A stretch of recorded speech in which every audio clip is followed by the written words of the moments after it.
hard to get over. Such a beautiful lie. When I still want you closer. I am longing for closure, and I'm wondering why. No matter what I do, I keep on falling for you.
To get over such a beautiful lie. When I still want you closer. I am longing for closure, and I'm wondering why. No matter what I do, I keep on falling for you.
I think it's only right that Sarawak must have this archive.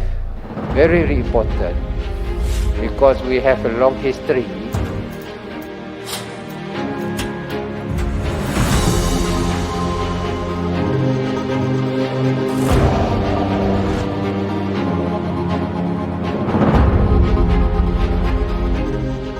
The purpose of the archive is the conservation of documents for future information, not just for now.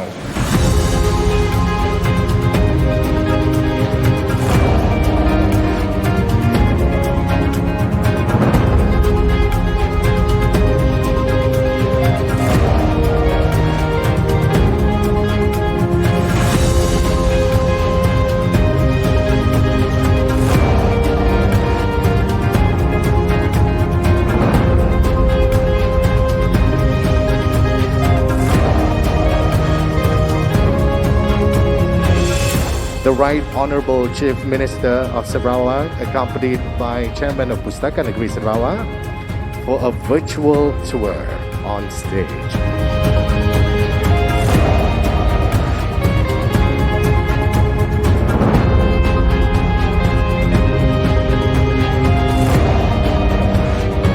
So this archive, they can also work with the museum. The architecture of this building is friendly to environment. People say the present is determined by the past and the future will be determined by the present.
think it's an honor to receive attendant and participant from all players industry, especially together with us today. We have academician, we have industry player, we have a government agency together with us, and this is something we are very look forward. I want to do in this 2 days.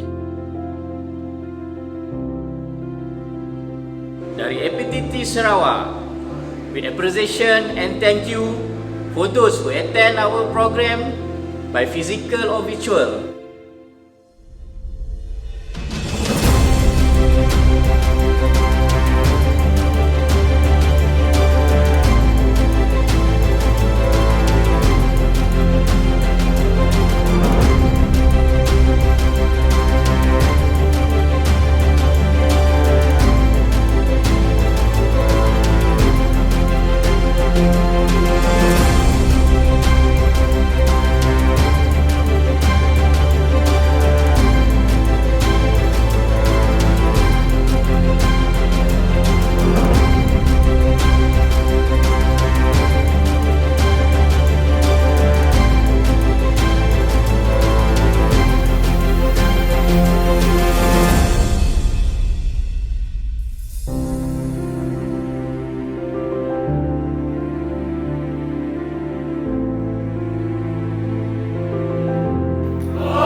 Sampai jumpa lagi tahun hadapan.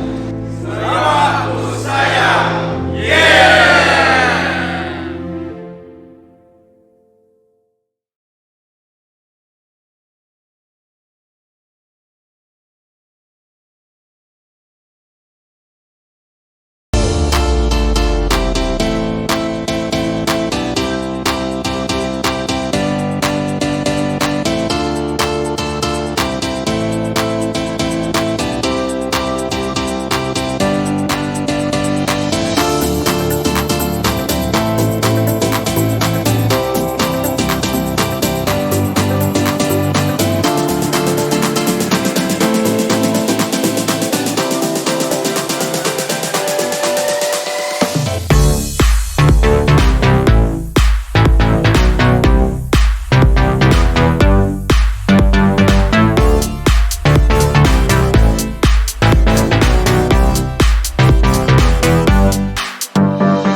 Oh, hello everybody. I hope you can all hear me. An apology for the slight delay due to a slight technical hitch, as usually expected on these things. So apologies for that. I hope you can all hear me. If you cannot, please drop a message on the chat and I will try and resolve the situation as quickly as possible. Okay, so thank you everybody for attending today. It's very much appreciated. Wherever you are in the world, welcome to this digital construction online seminar today on claim submissions and a quite interesting topic of going to the movies. I'll be the mediator. My name is Christian Swift. I'm the managing director of +3 Consultants in Asia. Together with the speaker today from our partner company at Quantum Global Solutions based in Qatar, with offices across the Middle East, Europe, North and South America. Our partners in Australia and New Zealand, CCR, and our strategic partnership across East Malaysia with PCSS. So, brief introduction to +3 and the global group. So we're a construction claims consultancy specializing in dispute avoidance and resolutions. Throughout the business, we have offices around the world, specializing to help you resolve these disputes in an amicable as soon as we possibly can. So a bit about PCSS. I mean, you obviously saw from the video beforehand about increasing the revenues by implementing standard project management techniques and best practice solutions. So bringing upon them over 35 years of experience within the industry to support you. And I'm sure if you click on one of the links and scan the barcode, you will learn more about +3 and also PCSS. So on the topic today, it's quite interesting in terms of using movies in a mechanism and a way to present claims. And reading volumes and volumes of claim data is sometimes quite time consuming and challenging to understand the issues at hand.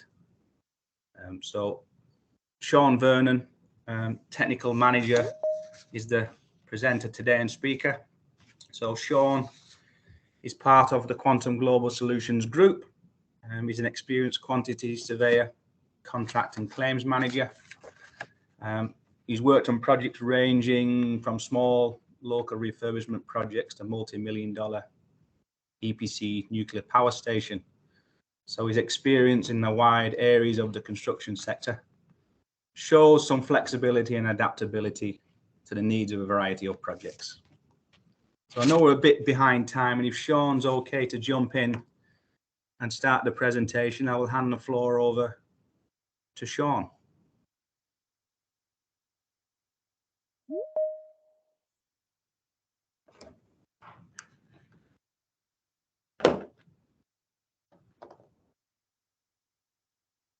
Sean?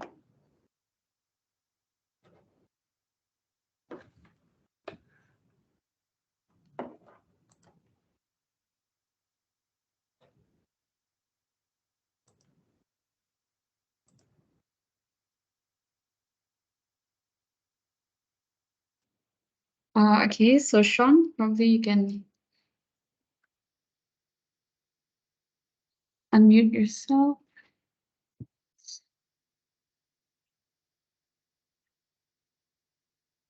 Okay, so Sean, you can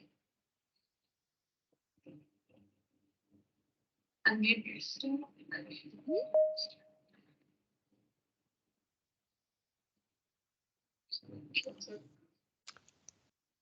Good morning for me, good afternoon to everybody else.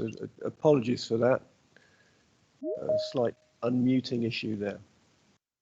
Thank you very much, Chris and the guys there, for inviting me here to present what is a bit of a passion for me. In actual fact, is the use of visuals and specifically movies in getting your message across, and specifically here in the topic of claims. So I'm hoping that everybody can now see the screen up there. If that's the case, then very good. Okay, so what I want to talk about today is basically making a claim movie. And the topics that I want to cover, firstly, why do you want to have a movie? Why is that good for you? Why should you have that? The second topic there will be, what do you actually need in order to make a movie? Then I want to delve into what is involved. What is the actual process that you go through in making one of these movies? And then finally, what everybody is probably thinking, bearing in mind that the last James Bond movie took nearly 10 years to make, how long will it take to actually make one of these movies? Right. So, why a movie? Well, as Christian said earlier, the traditional claims document is almost made on the basis of weight. So it'll generally have masses of text, supported by huge numbers of appendices, very weighty terms. And generally speaking, claims will tend to be written in more of a legalistic way. So they tend to use fairly complex and often inaccessible language. Which means that as a result of this, the actual message that you're getting across is limited by, firstly, the meaning of the words, and more importantly, by the vocabulary of both the writer and the reader. a lot of these claims that, I mean, certainly as an English native speaker that I produce, don't necessarily go to an English native speaker. And the words that are being used may not necessarily be common to that person who is actually reading the claim. Likewise, if it's going to somebody high up, they don't necessarily, as a managing director, might not necessarily be entirely familiar with the vernacular of the actual construction industry itself. And so as a result of that, they might not really understand what you're trying to get across. And bear in mind as well that if you've got masses of text and masses of appendices, that is going to be quite time consuming to read. And not everybody has that sort of time. To put that into context, in 2000, the average attention span of an adult was 12 seconds. And I know sometimes myself, it can be even less than that. And in 2015, it dropped to 8.25 seconds. So in the time that I'm actually talking about this slide, I may well have lost everybody's attention already. Couple that then with some other statistics that the average reading speed of an average adult is 230 words per minute. By my calculation, that is roughly about a half a page of A4 in 11 font Calibri. So when you think about it, an average claim, just the document itself, not the appendices, is about, let's say, 40,000 words. So that means it's going to take 3 hours just to read the words without having to digest or analyze those things. So that's 3 hours. I do a lot of peer reviews at Quantum, and I can tell you, if you're actually trying to analyze things, it can take more than 7 hours to actually do that. You've probably heard this before, but 90% of the information transmitted to the brain is visual. And images are processed 60 times faster than text. So a lot of time is spent in actually reading. There's a very short attention span, and the information being transmitted from that written page is probably not being given in the most effective way. Now, this next slide is, it could be helpful in pub quizzes in the future. So it's often said that a picture paints 1,000 words. Now, I did a bit of research into this, and that's actually a misquote, because I thought, yeah, Shakespeare, it's easy, I'll find out which play it came from. But actually, it was never, ever written. The actual source of that was actually from Henrik Ibsen, who said, 1,000 words leave not the same deep impression as does a single deed. So in other words, actions speak louder than words. But the misquote comes from, and this is where the pub quiz might come in handy in a pub quiz or general knowledge quiz. Actually, in 1911, at the Syracuse Advertising Men Club banquet, a guy called Arthur Brisbane said, in relation to advertising for national parks, use a picture, it's worth 1,000 words. And that is gradually transmuted into a picture's worth 1,000 words. Forbes in 2010 surveyed some chief executives and asked them basically that if there was a video and text covering the same topic, would they prefer to watch the video? And you will probably not be surprised. 59% of them said they would rather watch the video. So if we put that into the context of claims, well, although there might be complex issues at play, claims are generally fairly simple stories. Obstructions, additional works, additional time. And the cause of that is very often things such as changing in scope, changes in sequence. And if you think about it, the page is in 2 dimensions, but every building is in 3 dimensions. You take your tower block, you're going up the block. You're not just on plan. If you're looking at a road job, you're going along the changes. It's not just a plan. And coupled with that, you're dealing with the 4D issues, so the time aspect that comes into that as well, which I'm sure you'll agree with me.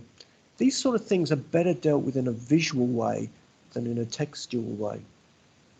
Okay, so what about a bit of an example? I've talked about the theory, but here's an example. Now, I was working on a job in Saudi Arabia, and it was an infrastructure job. And as a side to the infrastructure, there were utility works that were going along the length of the road. And the owner decided that he wanted to add in some house connections. Now, the owner said, oh, there's only a few house connections. Why is this a problem? And the contractor said, no, it's a huge problem. It's a massive problem. These house connections are really impacting our works. But the employer just wouldn't believe that some house connections were going to actually impact on the works. And so I tried in a text form to explain why it was a problem. And it was all related to the sequence of the works. So I'm not telling you about the sequence of the works, I'm just leaving a bit of text on the screen there. And already, after 8.25 seconds, I guess most people have actually lost interest in reading the text. But if you're anything like me, I would have to actually read that text, although I try to make it as visual as possible. I would have to actually get the text and try and draw it out on a page to see what it was actually talking about. So with that in mind, I thought I'll make it easier for people. I will put some illustrations in there. So I drew the original sequence of the works for these environmental works and some helpful arrows to show, okay, this goes there and that goes where. And so you start off with the catch basins and you go into the street lighting, irrigation, curbing and such like. But again, I think you'd still have to draw your finger across it. And then the actual sequence there. So putting it in red to show that the additional works are in there and there's a lot more complexity to it. But to my mind, it's still looking, although it actually shows that, yes, you've got a lot of disruption there because there's a lot of complexity there, it doesn't really, it's just a jumble. So I thought to myself, well, okay, well, the next step on that would probably be PowerPoint. That has an animation function. What can I do with that? So I basically animated it. And you have your as planned sequence, and you can see fairly fluid way, logical way of going about the works. And then the as built, which becomes much more complicated with the additional works that are added.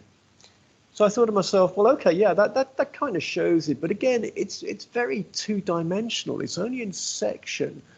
What would be a better way of doing that? And so, as you're all aware, I wanted to make a movie. Now, bear with me. I'm afraid I think I have a technical issue here because I don't think I've enabled the sound. So if you would bear with me 1 second, I do apologize. I will stop sharing and I will reshare.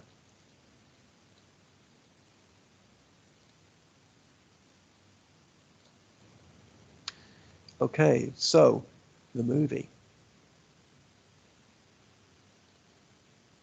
First, survey and trial pits were made for each activity, which was then followed by drainage work.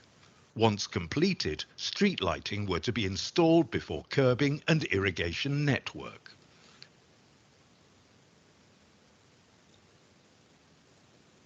Finally, paving and roadwork were to be laid to complete the works.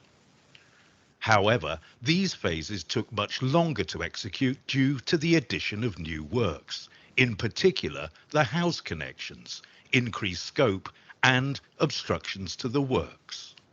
It is stressed that the sequence of works planned cannot be broken. Therefore, the delays impacted sequentially, not concurrently.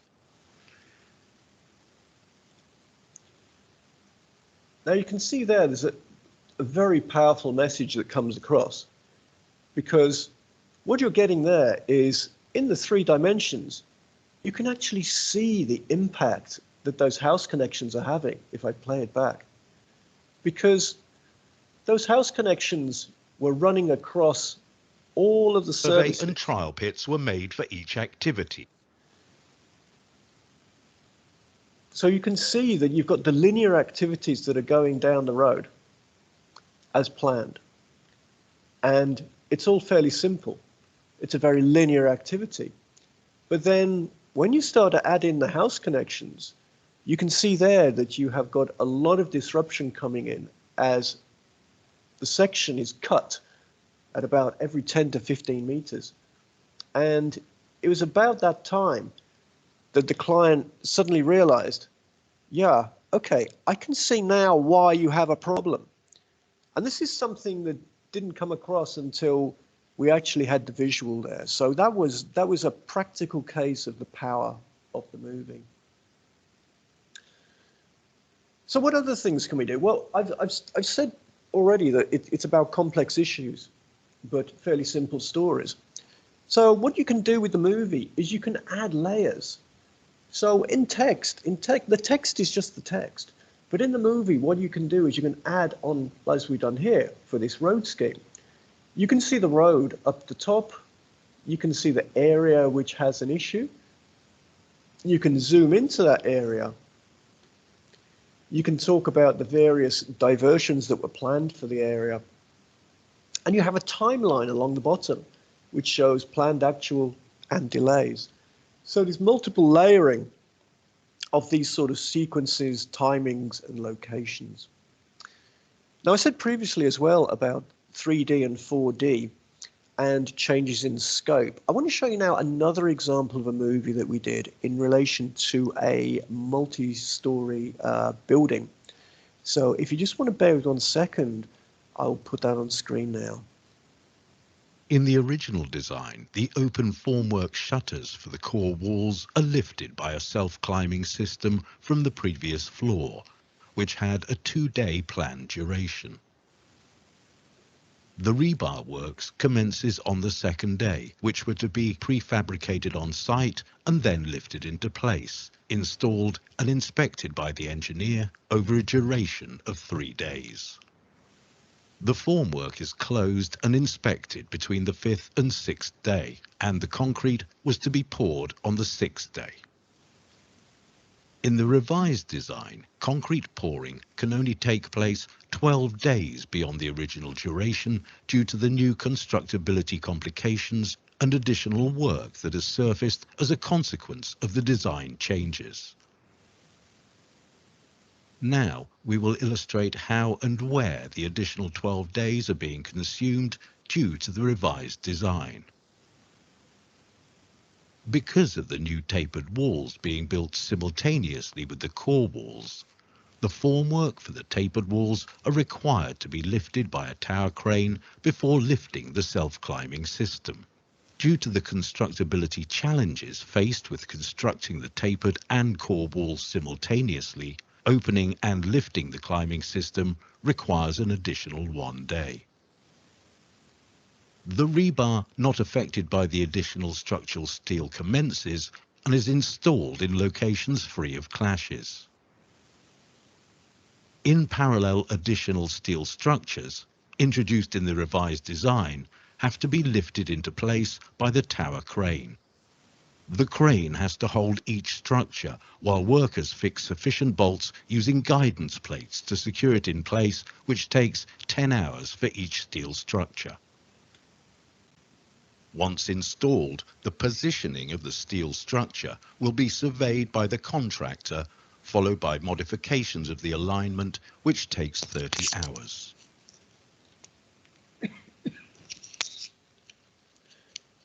So again, what you can see is multiple facets there of the movie. So one of the first things you have there is you have the as planned and the as built. And it hasn't gone to the full duration of the sequence because it's quite a lengthy sequence, but you can see there a timeline comparative for the two parts. You can also see, if I scroll back here, you can have freeze frames of certain elements there. So in relation to the fixings, you can also have movies that are embedded in there. So it shows context. So you have actual people doing the job. You can see the complexity of the job. You can see the size of the elements that are being introduced. And likewise, when the craning is coming in, you can see the complexity and the issues that are involved in actually bringing the stuff to site. So a lot of things there that you wouldn't get necessarily in just a text document, even if fully illustrated. So what do we actually need then in order to make one of these movies? Well, the important thing is we actually need to know what the claim's about. So we need a decent précis of the claim. A good executive summary is a good start for making the movie. Other things that we need as well is if there's a lot of 3D and complexity of the building or the project, then we need the BIM models, because obviously it's a lot easier to actually extract things from the BIM model into the animation software. However, I will say that the movie that I showed for the Metro was done from one PDF cross-section. And our guys did a fantastic job to come to the 3D and that full animation from just a PDF, would you believe? Other things we need, as we saw in that previous section, is things such as progress photos and videos to give actual context and to give some sense of scale.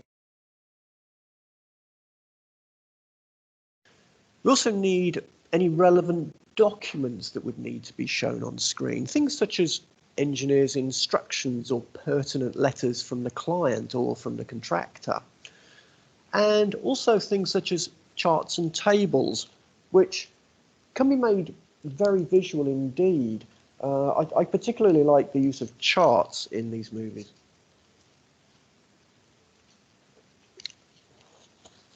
So, I've told you about why you need a claim and what is needed in order to make that claim movie. But what's the actual process that's involved? Because unless you've been involved in one of these, you probably don't really know what sort of process and actions that need to be done to make one. Well, what we go through is we go through a 7-stage process. So the first part of that is the voiceover script and direction, which is the most important part of the movie, to be honest with you. I mean, if you could imagine Quentin Tarantino walking onto site and going, I want to make a movie.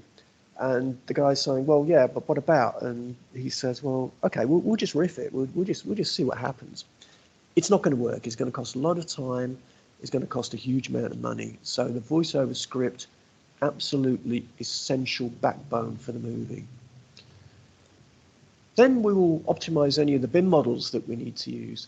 So BIM models are massive. So we need to rationalize those down to the actual levels and layers that we need and to clean and optimize them.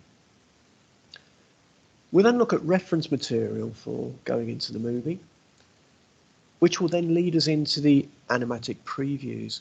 Now, these animatic previews are where I need to be very careful with managing client expectation.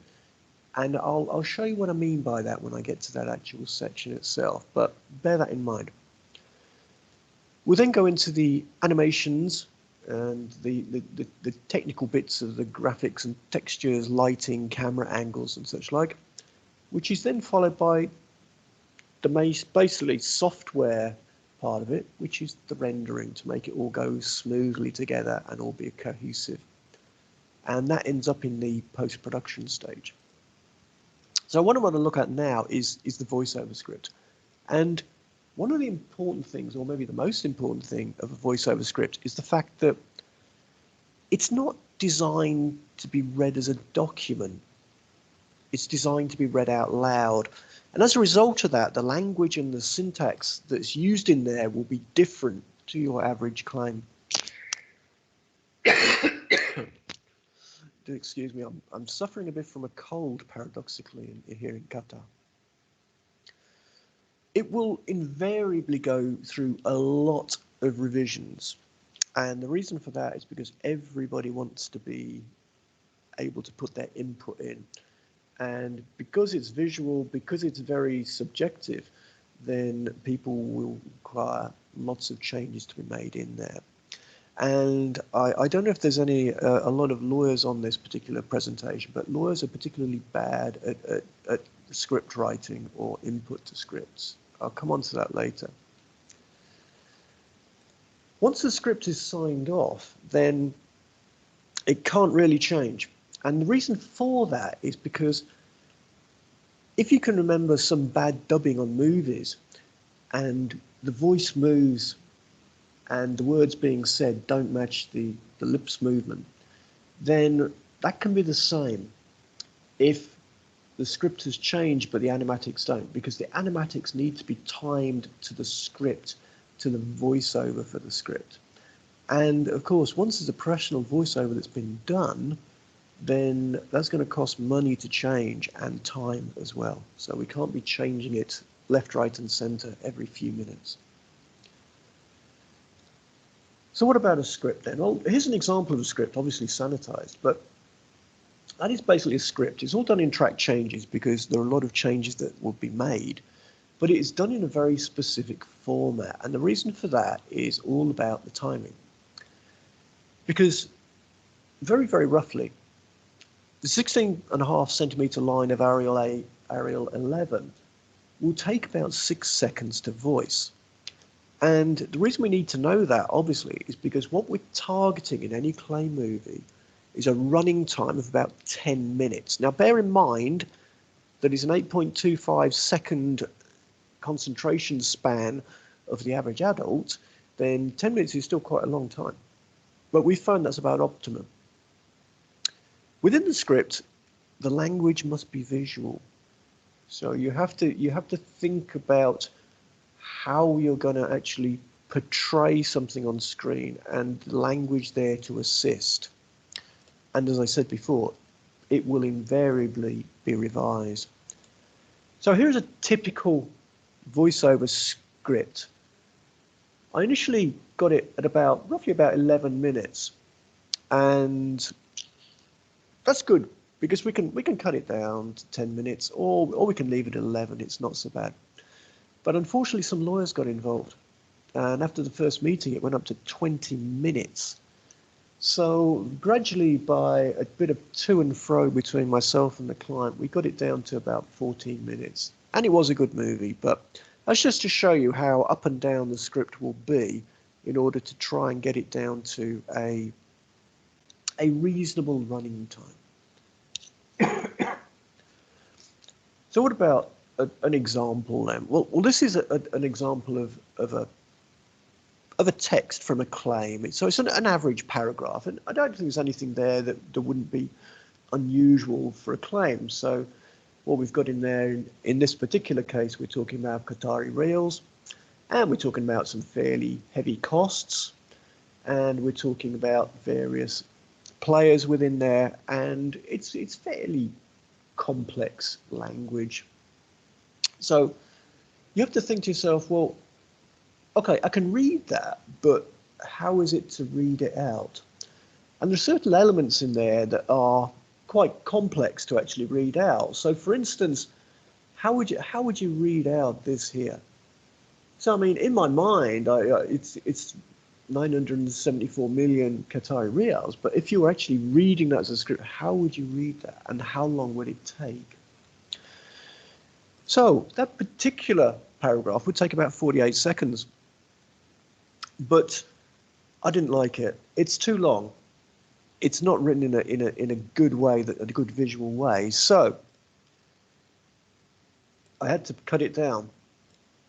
So what I'm trying to do with this is to try and make it flow better, to try and bullet the points, because if you bullet the points, you can actually put them as text on the screen as well. And although I don't like screen text, sometimes it's good just to hammer home points, because when you're reading that text, you're losing a lot of the message. So if you have bullet points on screen, that can hammer home the particular parts of the message that you want.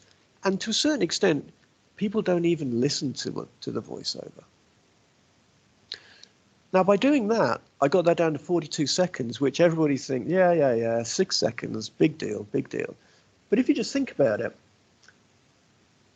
if you have 10 of those paragraphs, you're already down to 10% of your running time. So you've got 10% extra time to actually get your message across in your movie. So what sort of things was I looking for then in that script? Well, I was trying to avoid things like stumbling words, which are not good on the ear and not good for the voiceover artist. So things like the things that they thought, it doesn't sound right. So trying to make that into a better wording, better phraseology. I mentioned there as well long numbers, because the script, the voiceover artist has to read that out somehow. And whilst you can see it visually, it's not good to try and read it out, and it wastes time on screen.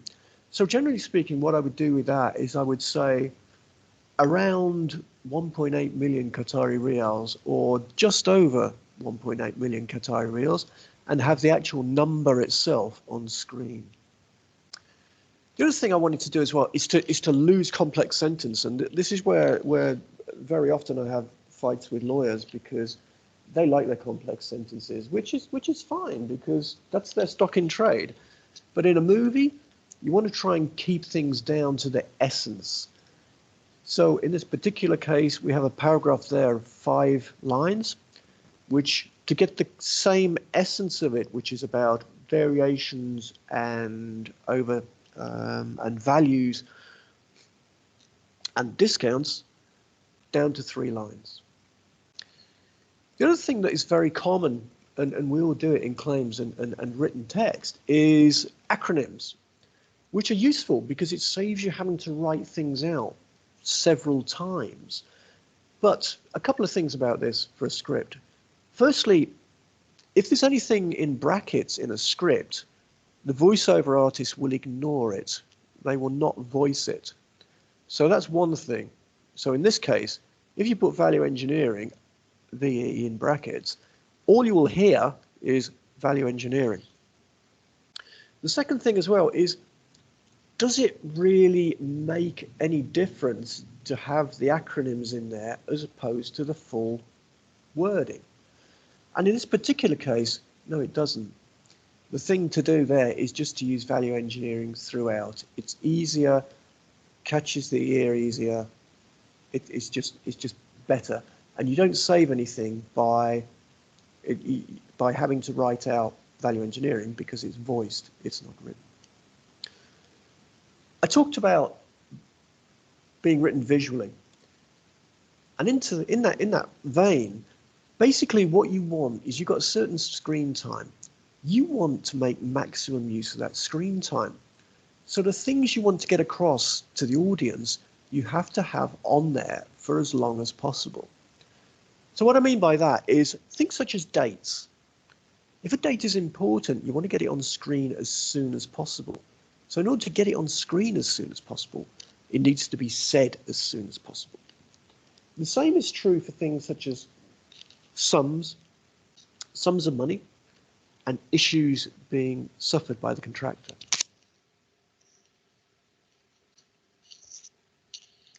Although having said that, I do prefer less screen text and bullet points, but if they're used in an intelligent way to get the point across, the major points, then I'm all for that. The other thing as well is that something new must happen every 10 seconds. So to keep the eye. So that's why I should have been bringing up a new slide every 10 seconds maybe, or a new piece of text every 10 seconds, because bearing in mind average attention span 8.25 seconds, that's about, by my QS brain, 1.75 seconds too late. So what do we need? Well, for the client, basically we need a lot of workshops and the script to be signed off, because as I said, the script is the backbone of the whole movie. And without the script, it's nothing. If the script is fluid, the movie won't work. So it needs to be there, and it needs to be done right up front.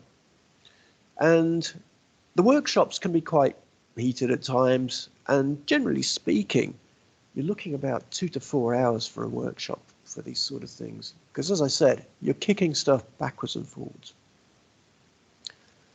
The next stage was the optimization of the BIM models.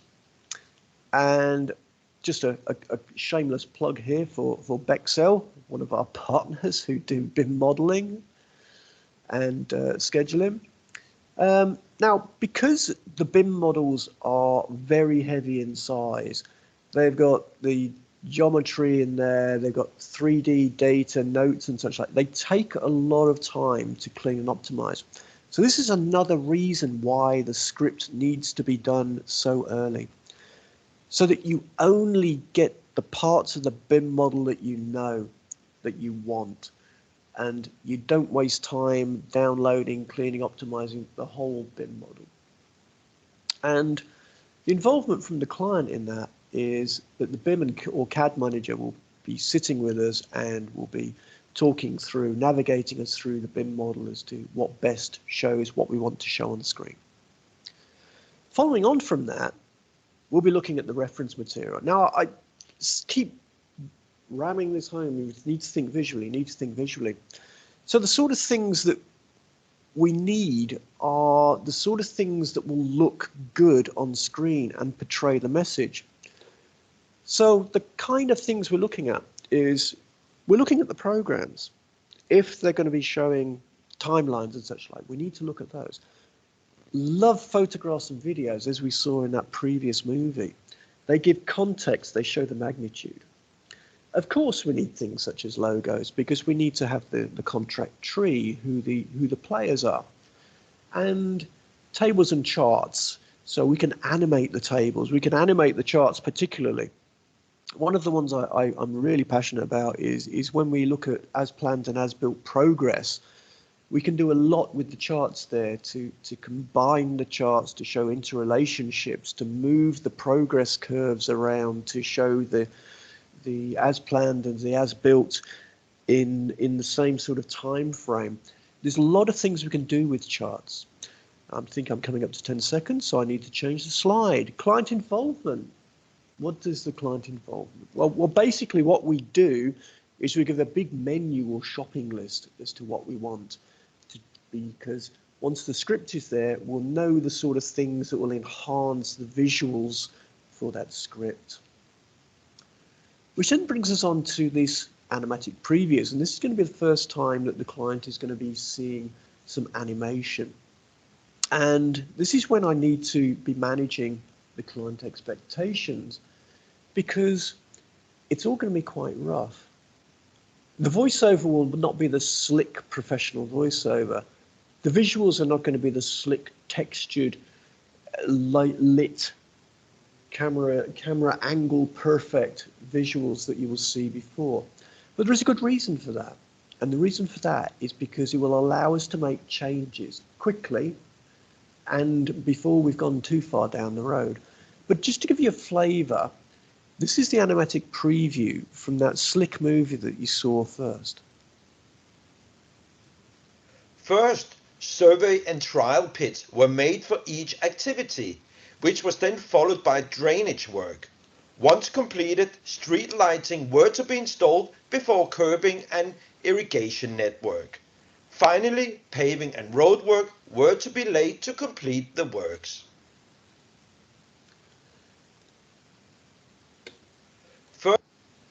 Okay, so that was the animatic preview, and I've got a before and after there. So what you can see there is that the animatic preview is quite rough. It's sort of a sketch outline, if you like. It's the artist's sketch, as you know, before the Mona Lisa is actually painted. And the reason for that is very good. As I said, this whole animatic preview was done from a PDF, and it was a PDF cross section. And bless them, our artists are not construction experts. They are graphic artists and fantastic at what they do. But what they saw on the cross section was this item here, which, if you look over here, would actually be the backfill to the trench. However, they'd thought that it was an open culvert and that there was a backdrop into that open culvert. So clearly that was not correct, but we could correct that in the animatic preview quite easily. I mean, can you imagine the issues we'd have if we got to this stage and it looked like an open culvert? We would have so many problems in having to go back to that, and I mean, even just the rendering takes hours for these things. So it's much better to do it in the animatic preview. It's the artist's sketch prior to the oil painting.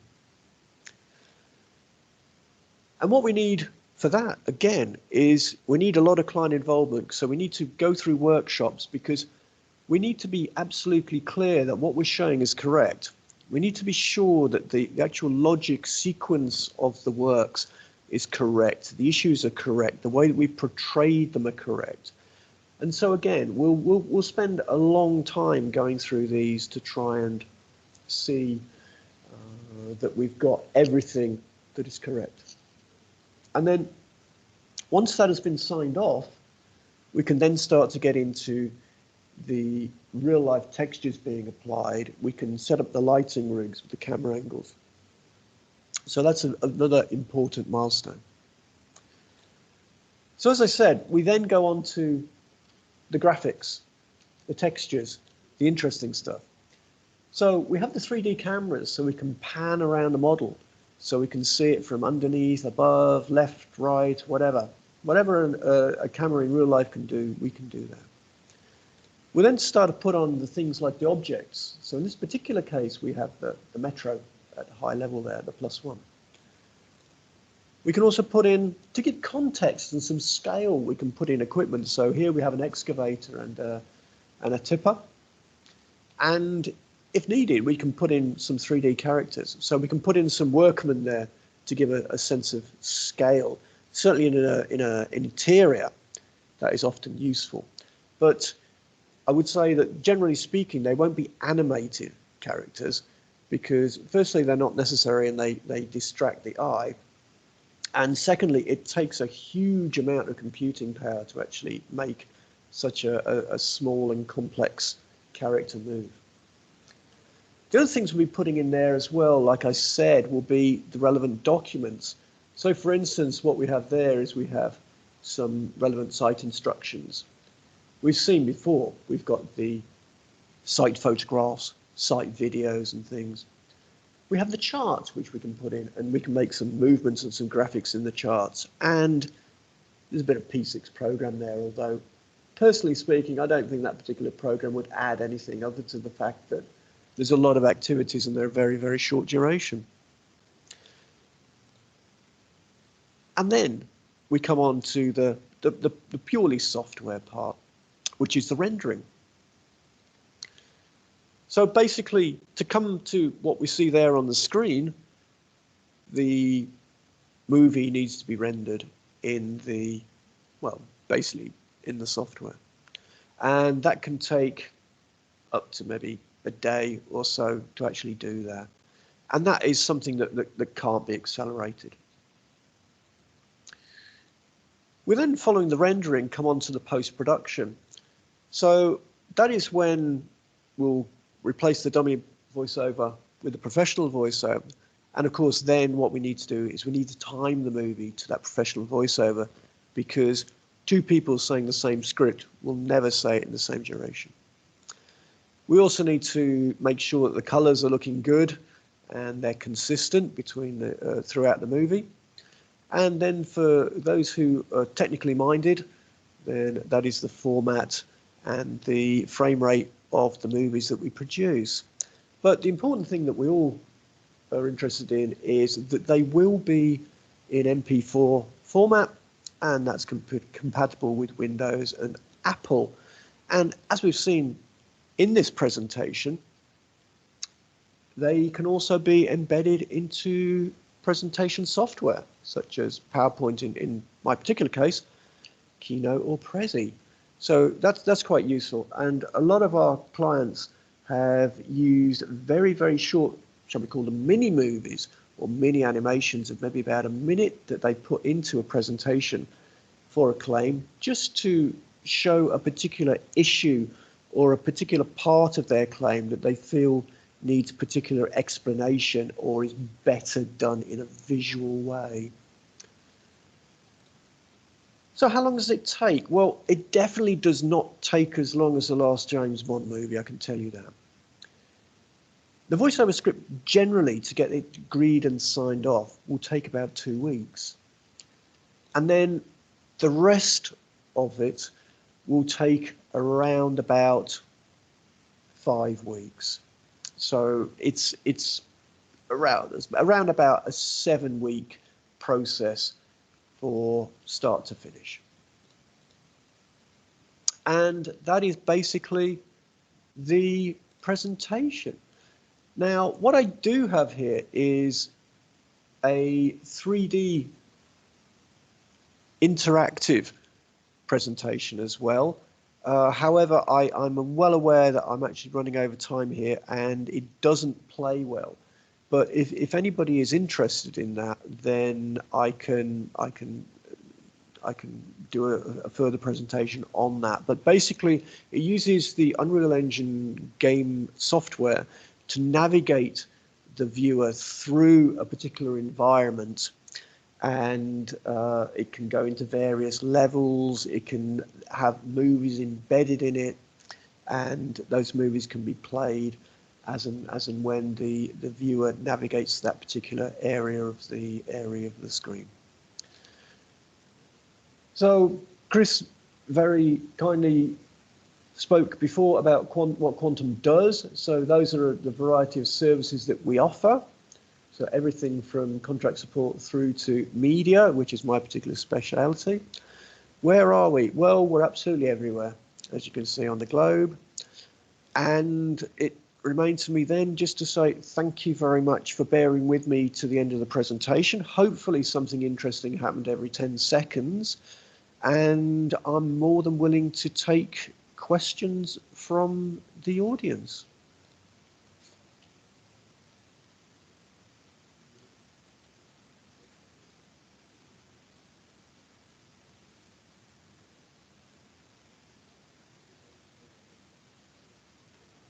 Thank you, Sean, for that. Sorry, I'm struggling opening up the voice here in the camera.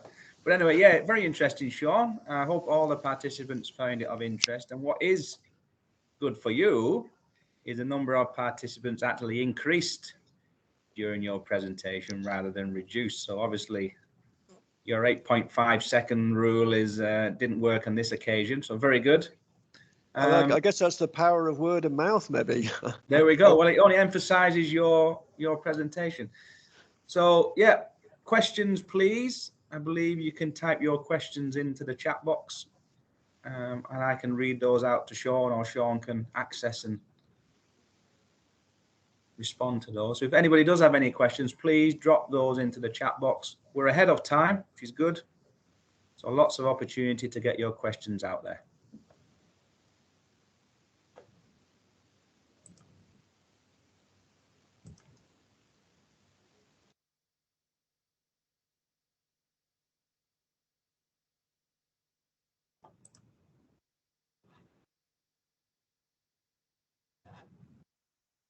Nothing? Anybody?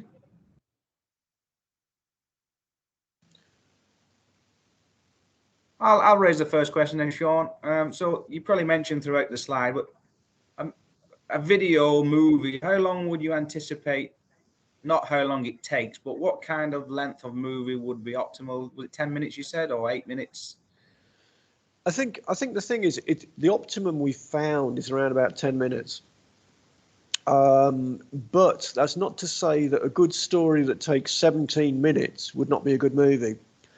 So it really does depend, but the target we're aiming for is about 10 minutes. The other thing as well is that it doesn't have to specifically be a movie either. it can be an animation, so it doesn't have to have a voiceover. If it can just be an animation. At the moment, we're dealing with a couple of clients who have issues with regard to infrastructure jobs, and the scope has changed. But the problem with it is that the scope has changed, shall we say, internally, as opposed to being visual to the client. And so it's getting this across, the actual sort of like the cross section and the added complexity of the sequencing. So we've done like 3-minute movies without voiceover that have been taken by the client to meetings, and they basically talked them over. They've just had the movie there, or animation, and they've just like run the movie, paused it, rewound it, fast forwarded it, rewound it again, paused it, spoken about it. It's just really good that you can run over a sequence again and again and again in a visual way, and they've been very successful in that way. Okay. Actually, I can see there are some questions coming up on the chat now. There's one from Ahmed. He's asking, what is the best frequency to do the movie update? Bi-weekly, monthly? Okay, it depends what you want to do. And the movies that I've generally shown here are in relation to multi-million claims, and they're at the point where both parties are entrenched. So it's very far into the I'll call it into the dispute process. It's not kind of arbitration as such, but it's got to the stage where claims have been written and parties have made replies and rejections and such like. So in that particular case, it's a bespoke movie. So it's for a situation.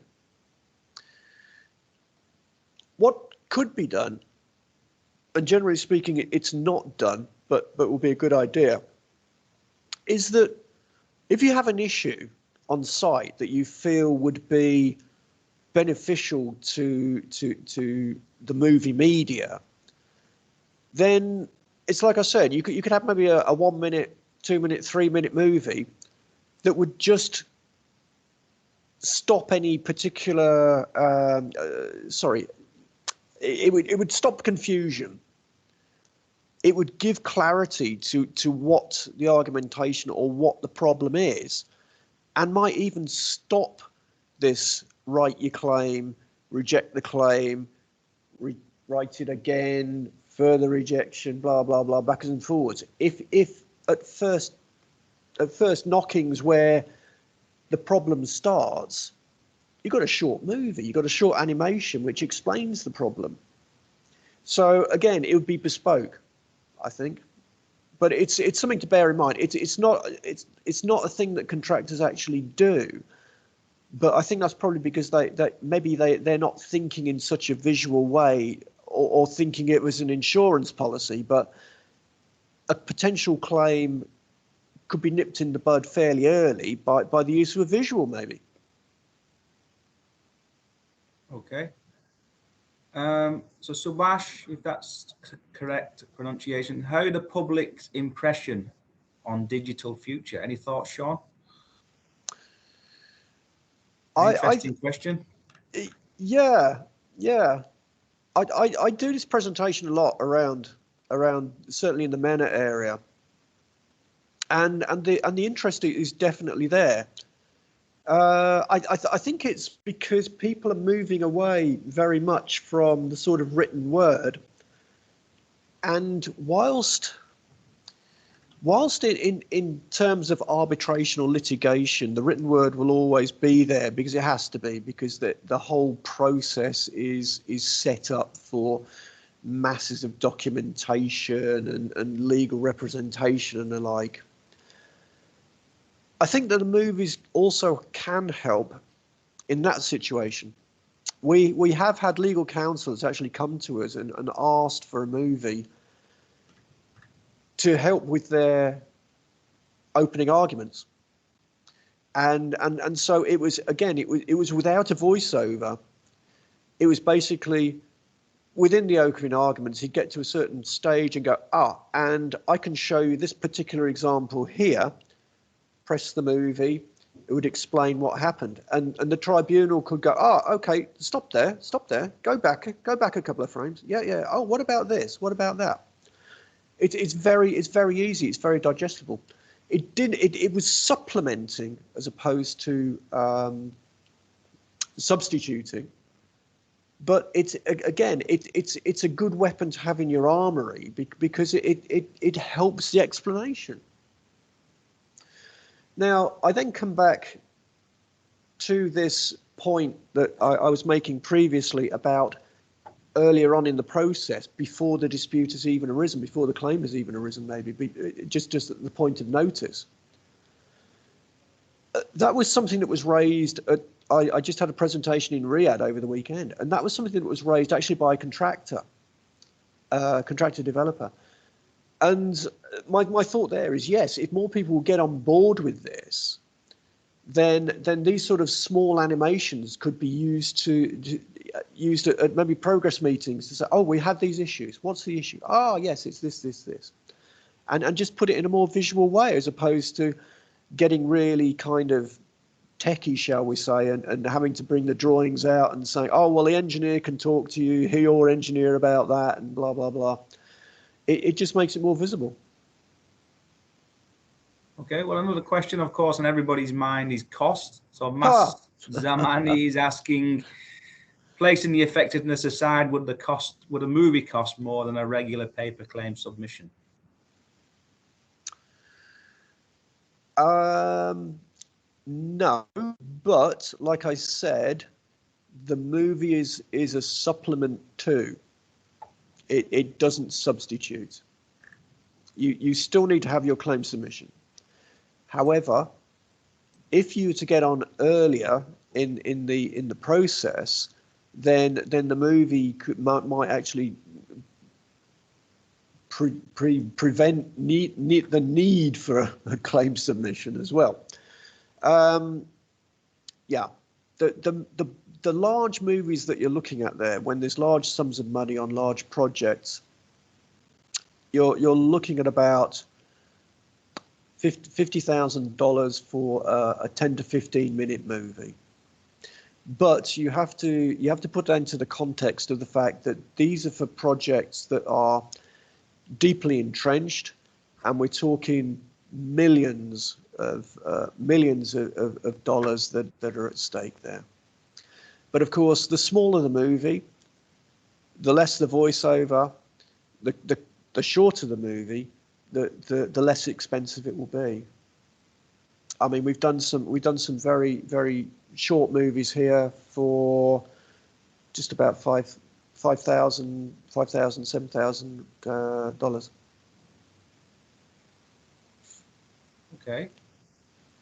Another question, I think it probably links back to one of your earlier responses, Sean, but could you use the movies as part, or would you recommend using them as weekly reports, monthly updates, maybe a short movie to show what's happening throughout the process to avoid the dispute further down the line, or do you think it's unfeasible to do that?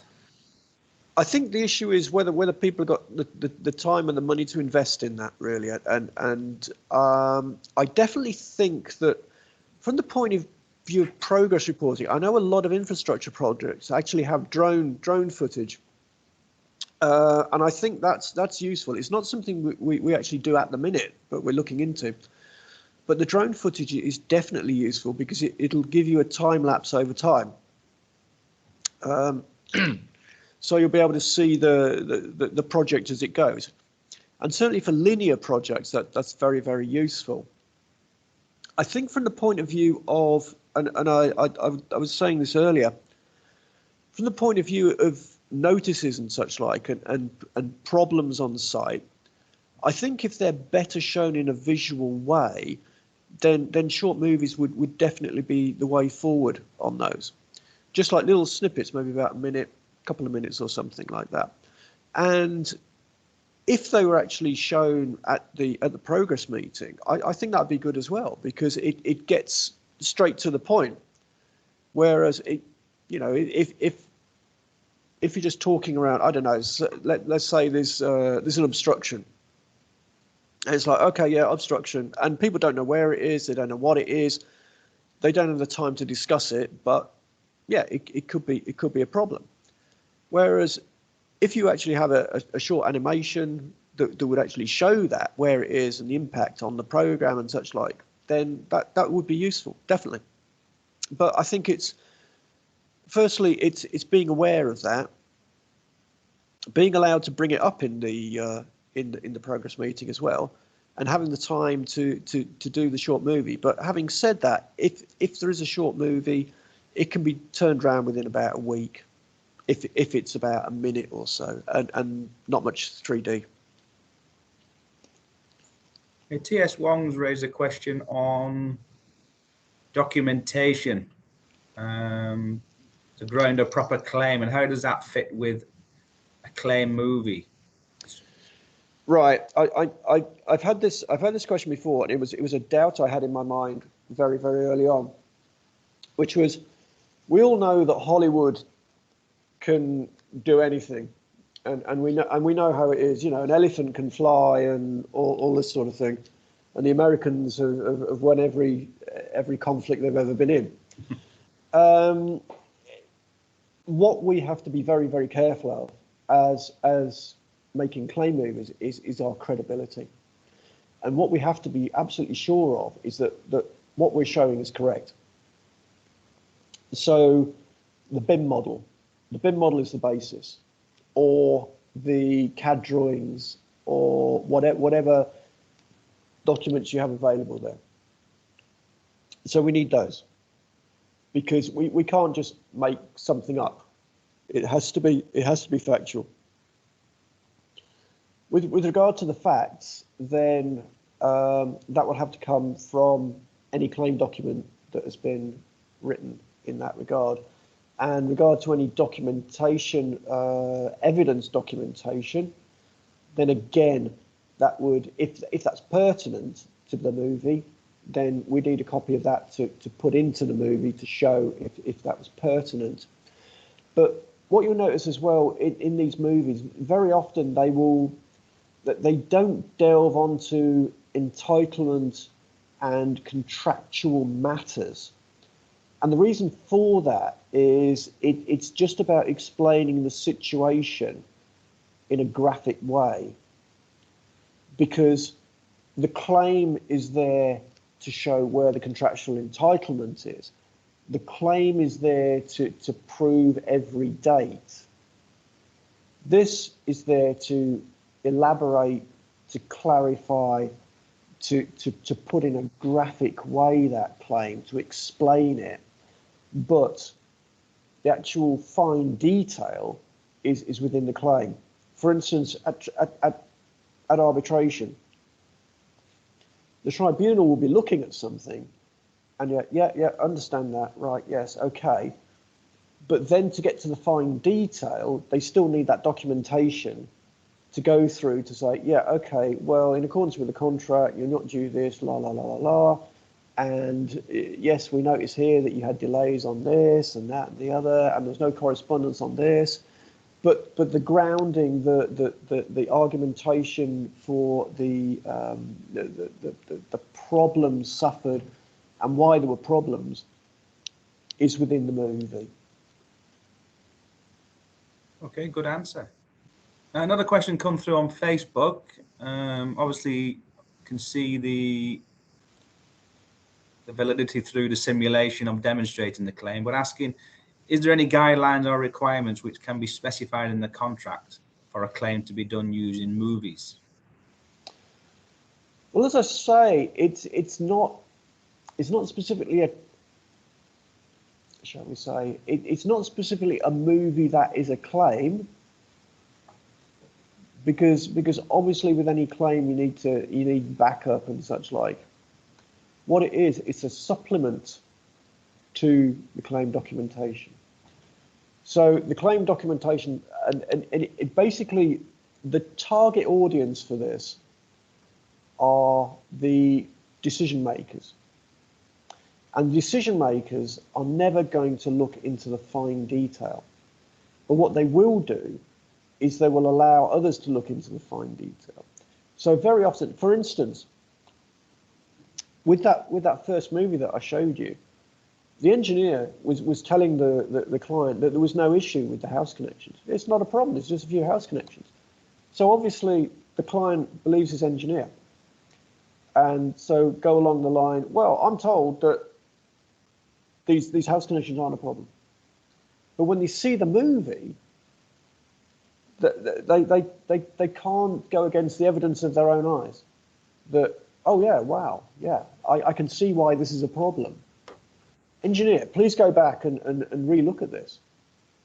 So it's that sort of thing that it's all about. It's showing why things are issues and explaining this in a better way than the documents would actually do.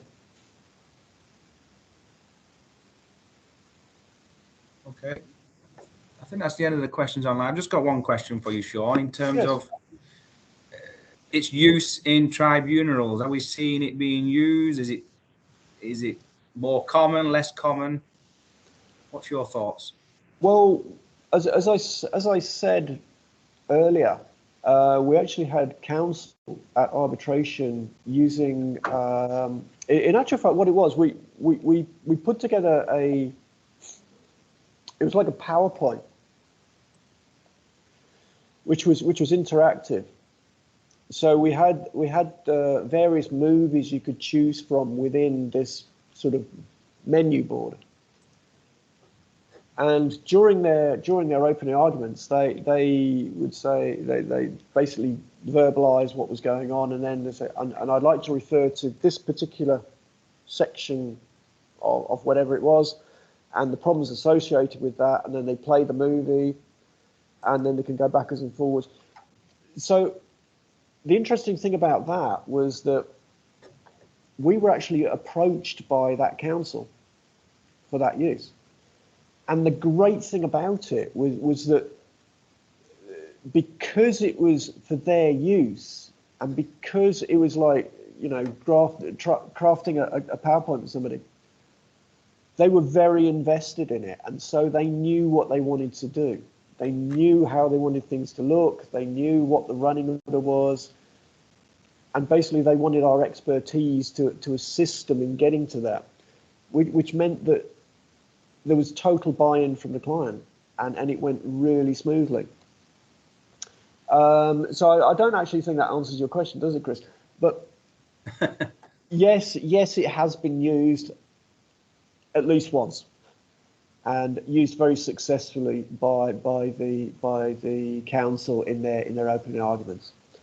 And I think that just given the complexity of disputes and the issues that involved, although the claims are simple, the issues can be complex. And the fact that tribunals, and I've actually sat. Do you remember? Is it Frances Fifield, who was one of the arbitrators in the Qatar Finance Centre? And she actually said she does not like reading reams and reams of documentation. So if the issue could be got across fairly simply with a video, and then they can look into the nitty-gritty, I think that would be absolutely perfect for them. And I don't see why a tribunal would be against anything that would help them to actually understand the case. Okay, wonderful. So we've got a few hands raised. If anybody does have a question, I know Belle's mentioned on the chat, drop it in the chat box. We're still ahead of schedule. If there's any more questions to be asked, I'm sure Sean's willing to stick online and answer those, or you've got contact details as well. So maybe give it a couple more minutes to see if anything comes through. Well, my time is allocated until past anyway, so. Oh, good stuff. I'll charge you, shall I, Chris? Sorry, my connection's gone there. Is it, Sean? I'll email you. So please feel free, anybody online still. I mean, it's surprisingly, the participants keep increasing, Sean. We're up to 236 at the Wow. moment, which obviously includes you and I and Belle and Andy. But it's, yeah. Obviously, my bots are working properly. Yeah, you're doing very well. Questions, anybody, anything at all we can help with? Okay, then we'll leave it. That then leads us on to the next session, which is photo taking. So I'm assuming whoever can open the cameras, please do so for a photo. There's 232 of them. That's going to be interesting. Well, I'm guessing it would just the presenters. I'm assuming. Well, otherwise it'll have to be a 75-inch TV screen to get everybody on it. Or a movie. Yeah, I suppose that we have a good crowd today, and I believe that we are sharing this international approach, like how we are managing contract and how we reuse the data of BIM in our approach inside here. And Sean, thank you very much for taking your times and sharing with us, and especially like Christian become the moderators. I suppose that the whole idea of this session is basically to share the approach of international approach on construction claim through a digital constructions. And I see the needs of we start to look at the embarkment on usage of BIM in the construction industry. We have the 3D models, we have the technologies around this. So I suppose that the idea is we just need to be more creative by putting into a movie so that we can convince the audience easily. Well, looking forwards from APTT perspective, right? The session basically is to share the ideas, to have a knowledge sharing, and also basically it's part of the MBOT committees, right?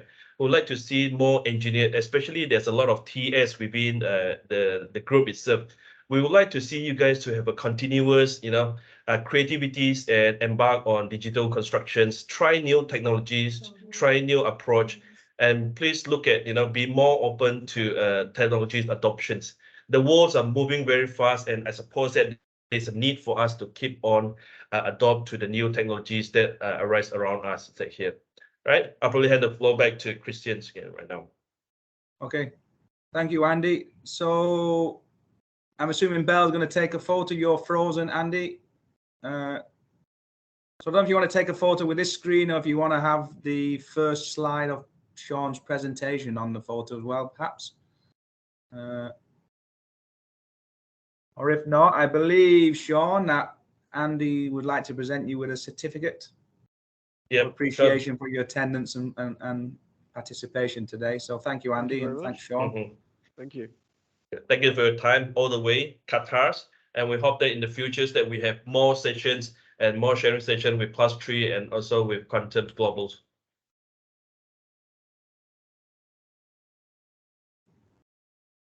Okay. Here you go, Sean, for you. For you, it's coming, Sean, it's coming.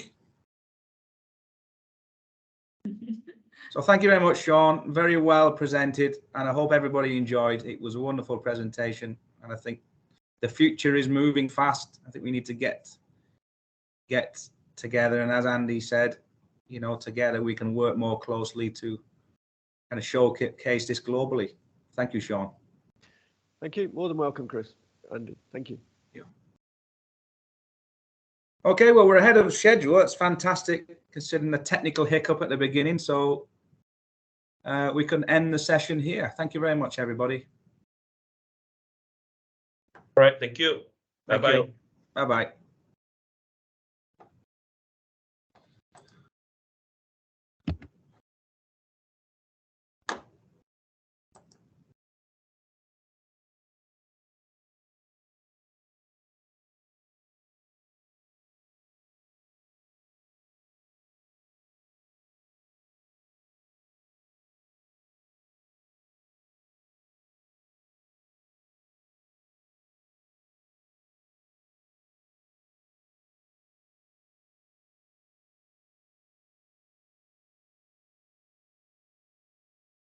That's a good audience.